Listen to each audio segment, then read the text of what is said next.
राधे राधे भक्तों, आज मैं आपको भाद्रपद कृष्णा एकादशी व्रत कथा सुनाने जा रही हूँ। इस एकादशी का नाम है अजा एकादशी।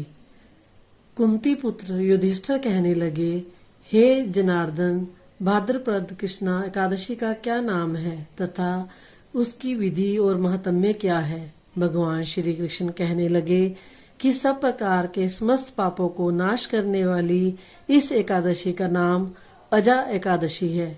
इसके व्रत करने से मनुष्य सब पापों से मुक्त हो जाता है। जो मनुष्य इस दिन भगवान ऋषिकेश का पूजन करता है उसको अवश्य वैकुंठ की प्राप्ति होती है। अब मैं इसकी कथा कहता हूँ, सो ध्यान पूर्वक सुनिए। प्राचीन काल में हरिश्चंद्र नामक एक चक्रवर्ती राजा राज्य करता था। उसने किसी कर्म के वशीभूत होकर अपना सारा राज्य व धन त्याग दिया, साथ ही अपने स्त्री पुत्र तथा स्वयं को भी बेच दिया। वह राजा चांडाल का दास बनकर सत्य को धारण करता हुआ मृतकों का वस्त्र ग्रहण करता रहा, मगर किसी प्रकार भी सत्य से विचलित नहीं हुआ। कई बार राजा चिंता के समुद्र में डूबकर अपने मन में विचारने लगता कि मैं कहाँ जाऊं, क्या करूं जिससे मेरा उद्धार हो। इस प्रकार राजा को कई वर्ष बीत गए। एक दिन राजा इसी चिंता में बैठा हुआ था कि गौतम ऋषि आ गए। राजा ने उनको देखकर प्रणाम किया और अपनी सब दुख भरी कहानी सुनाई। राजा की यह बात सुनकर गौतम ऋषि कहने लगे कि राजन, तुम्हारे भाग्य से आज से 7 रोज बाद भाद्रपद कृष्ण पक्ष की अजा नाम की एकादशी आएगी। तुम विधि पूर्वक उसका व्रत करो।